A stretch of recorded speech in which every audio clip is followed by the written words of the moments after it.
Vincent Malloy is 7 years old. He's always polite and does what he's told. For a boy his age, he's considerate and nice. But he wants to be just like Vincent Price.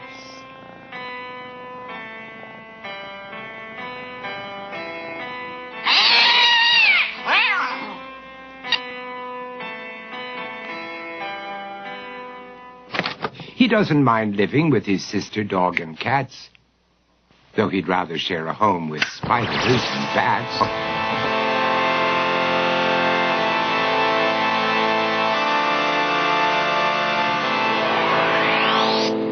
There he could reflect on the horrors he's invented and wander dark hallways alone and tormented.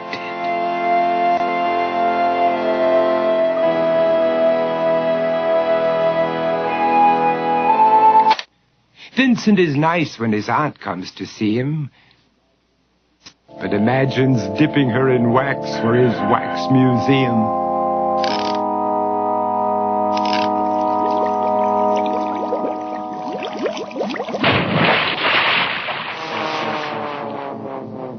He likes to experiment on his dog, Abercrombie, in the hopes of creating a horrible zombie, so he and his horrible zombie dog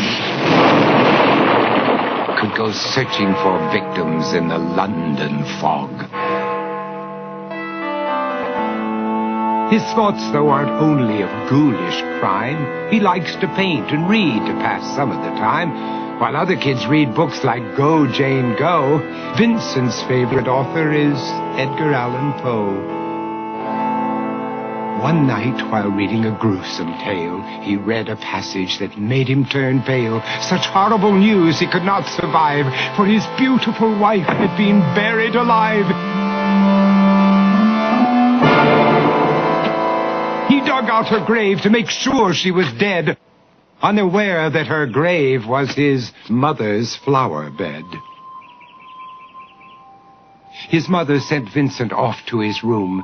He knew he'd been banished to the Tower of Doom, where he was sentenced to spend the rest of his life alone with the portrait of his beautiful wife.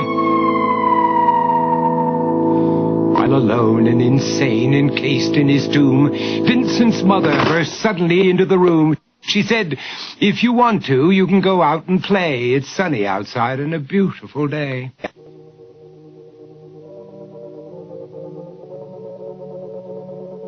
Vincent tried to talk, but he just couldn't speak. The years of isolation had made him quite weak. So he took out some paper and scrawled with a pen, "I am possessed by this house and can never leave it again." His mother said, "You're not possessed and you're not almost dead. These games that you play are all in your head. You're not Vincent Price, you're Vincent Malloy. You're not tormented or insane, you're just a young boy. You're 7 years old and you are my son. I want you to get outside and have some real fun." Her anger now spent, she walked out through the hall. And while Vincent backed slowly against the wall, the room started to sway, to shiver and creak. His horrid insanity had reached its peak.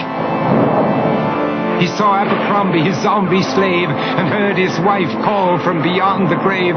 She spoke from her coffin and made ghoulish demands, while through cracking walls reached skeleton hands. Every horror in his life that had crept through his dreams swept his mad laughter to terrified screams. To escape the madness, he reached for the door, but fell limp and lifeless down on the floor.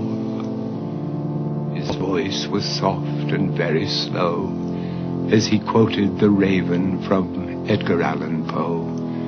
"And my soul from out that shadow that lies floating on the floor shall be lifted nevermore."